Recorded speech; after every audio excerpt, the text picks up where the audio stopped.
ये आकाशवाणी है। प्रस्तुत है कार्यक्रम सुर्खियों में। इसके अंतर्गत सुनिए संसद का मॉनसून सत्र, मुख्य विधेयक और मुद्दों पर चर्चा। इसमें भाग ले रहे हैं राजनीतिक विशेषज्ञ एनके सिंह और कार्यक्रम का संचालन कर रही हैं सोनू सूद।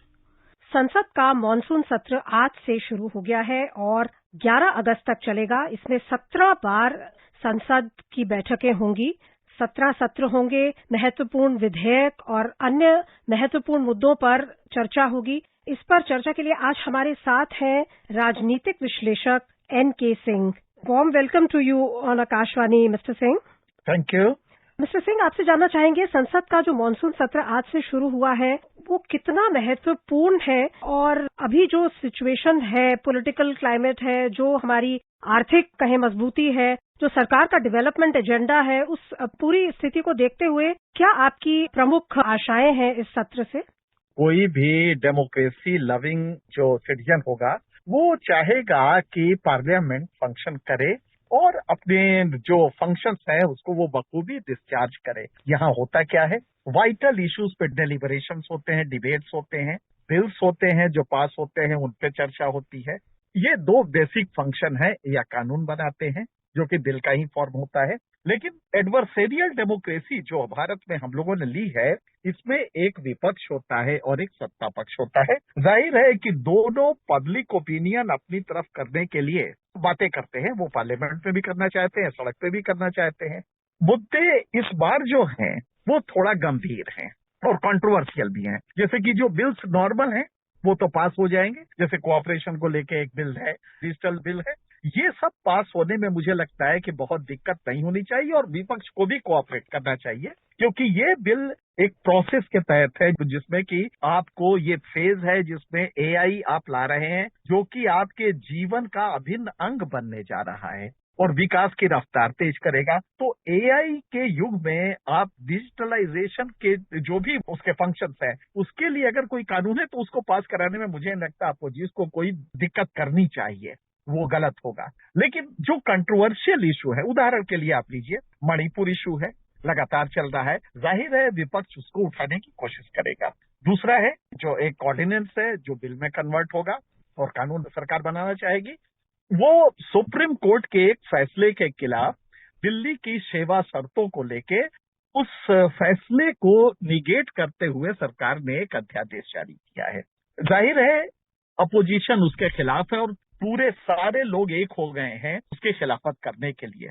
तो खिलाफत करे वो तो ठीक है, बहुमत है, सरकार पारित भी करवा लेगी, ये भी सही है। लेकिन अगर इस पे विपक्ष अपनी आवाज बुलंद करता है, डिस्टर्ब करता है प्रोसीडिंग्स को, तो ये नॉर्मल डेमोक्रेटिक प्रोसेस है जो चलता है। ये कोई भी सरकार हो ये चीजें होती है। मणिपुर का मुद्दा उठेगा क्योंकि वो मणिपुर में बहुत बुरी स्थिति है और सरकार का ध्यान इस पे जाना भी चाहिए तेजी से। तो मुझे लगता है कि जो कंट्रोवर्सीज हैं वो बहुत ही गंभीर नेचर की हैं। लिहाजा ये जो सेशन होने जा रहा है ये बेहद स्टॉर्मी होगा, बल्कि स्टॉर्मी से ज्यादा ही होगा।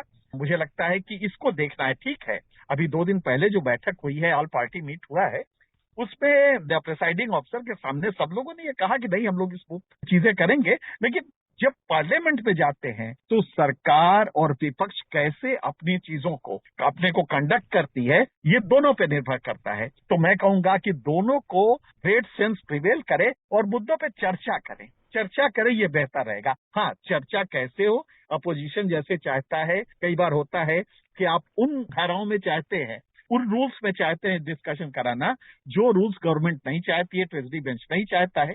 तो ये सब मुद्दे हैं जिसको कि बैठ के सॉर्ट आउट करना होगा।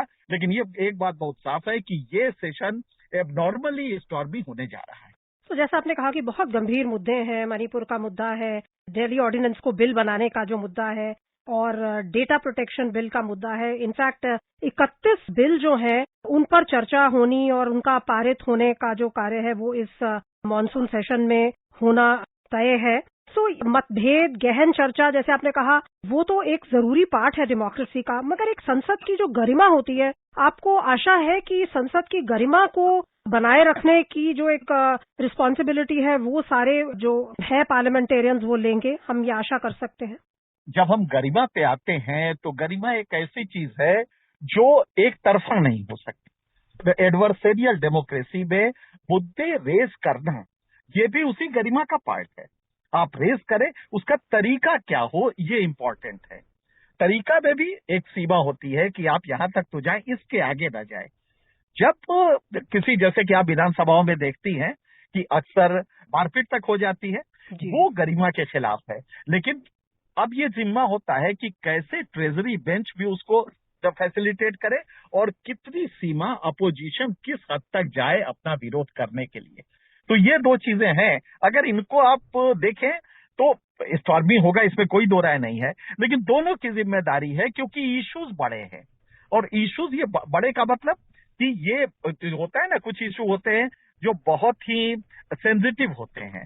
तो मणिपुर को लेके बहुत ही सेंसिटिव चीजें हैं, और यही क्यों, बाकी जो अभी नए डेवलपमेंट्स पॉलिटिकल हुए हैं, जैसे कि विपक्ष पूरी एकता एक हुई है, वो इसको दिखाना चाहेंगे। हाँ, उसको बहुत ही वल्गर फॉर्म में न दिखाएं, लेकिन अगर एकता दिखा रहे हैं तो मुझे नहीं लगता कि कोई दिक्कत है। एकता दिखाने के लिए अगर वो एक साथ कर रहे हैं प्रोटेस्ट, तो वैलिड है, उसे करना चाहिए। अब ये है कि ट्रेजरी बेंच ही अपनी एनडीए बनाया उसी दिन मीटिंग की, तो ट्रेजरी बेंच भी चाहेगा कि वो बहुत ही स्कोप न दे अपोजिशन को अपनी मर्जी से करने का। स्कोप ट्रेजरी बेंच भी नहीं देगा, क्योंकि उसकी भी सदस्यों की संख्या ज्यादा है।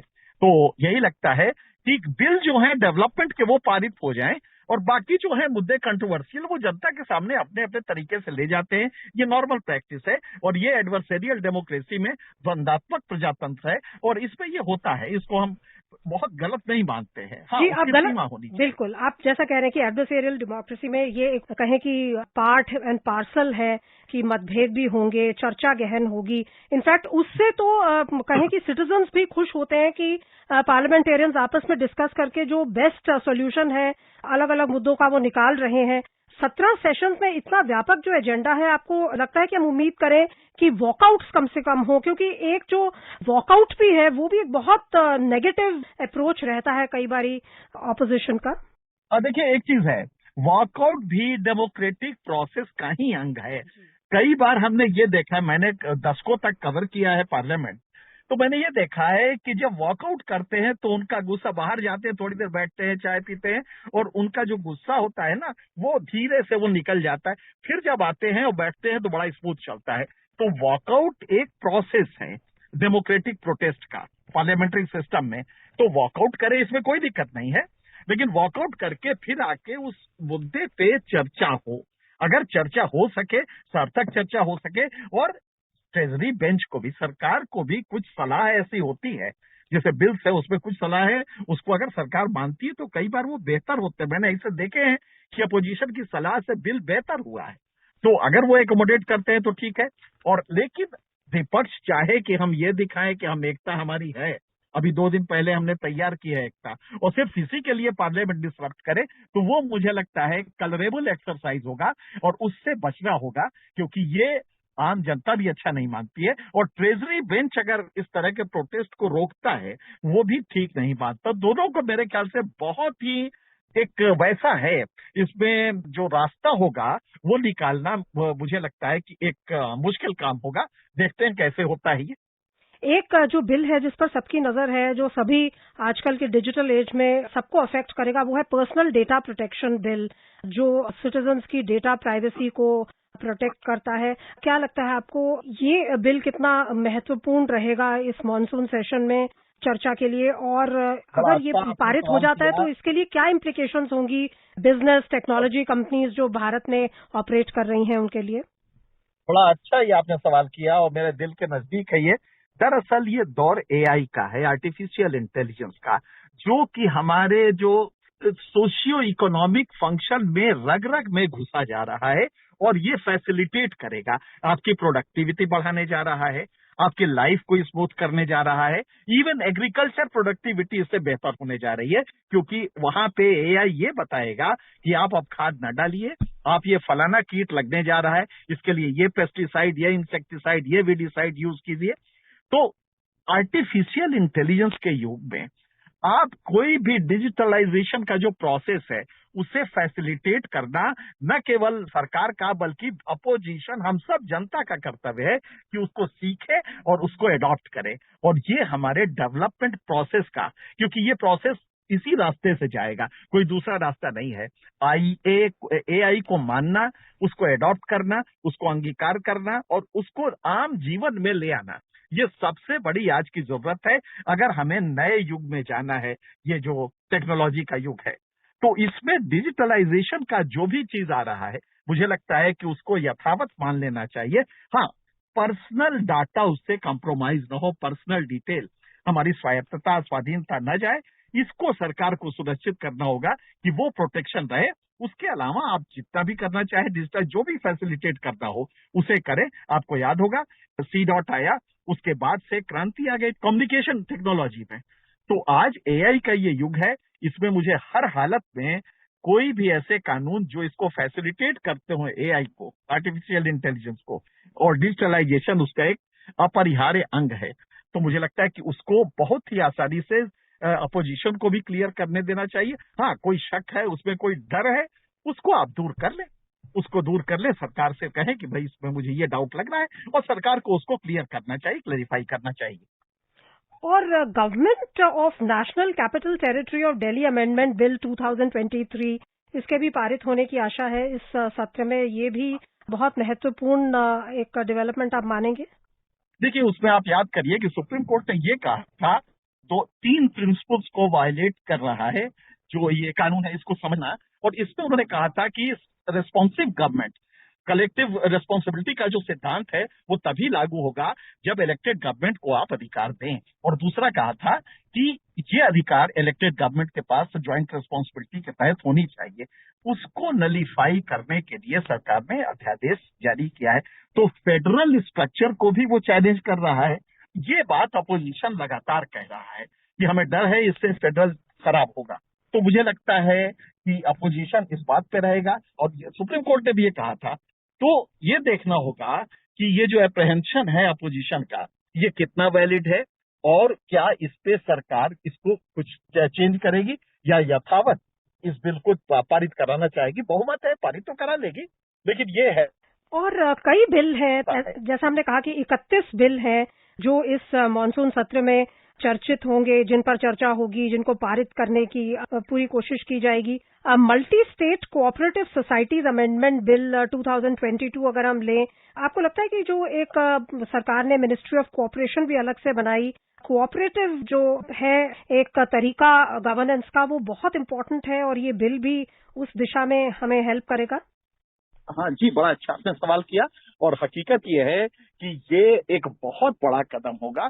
कोऑपरेटिव बिल जो आ रहा है, ये जो मिनिस्ट्री बनी है, क्योंकि ये फेज जो है रूरल इंडिया में एग्रीकल्चर सेक्टर में आप कोऑपरेटिव मूवमेंट आपको हर हालत में मजबूत करना पड़ेगा। उसके लिए ये बिल्स जो आ रहे हैं, ठीक है, उसमें केंद्र का अपना वो रहेगा, वर्चस्व रहेगा, ये अपोजिशन का कहना है। लेकिन मुझे लगता है कि ये बिल हर हालत में बेहतर होगा, कम से कम एग्रीकल्चर सेक्टर को मजबूत कर देगी। हम आशा करते हैं कि जो मॉनसून सत्र है वो जिम्मेदारी और जवाबदेही से पार्लियामेंटेरियंस उसमें सहभागी होंगे, स्वस्थ चर्चा होगी और एक डेवलपमेंट ओरिएंटेड अप्रोच रहेगा। उसके बल पर हम आशा करते हैं कि ये बहुत ही सक्सेसफुल मॉनसून सेशन रहेगा। बहुत बहुत धन्यवाद आपका मिस्टर सिंह इस चर्चा में भाग लेने के लिए और विभिन्न बारीकियों पर प्रकाश डालने के लिए। धन्यवाद।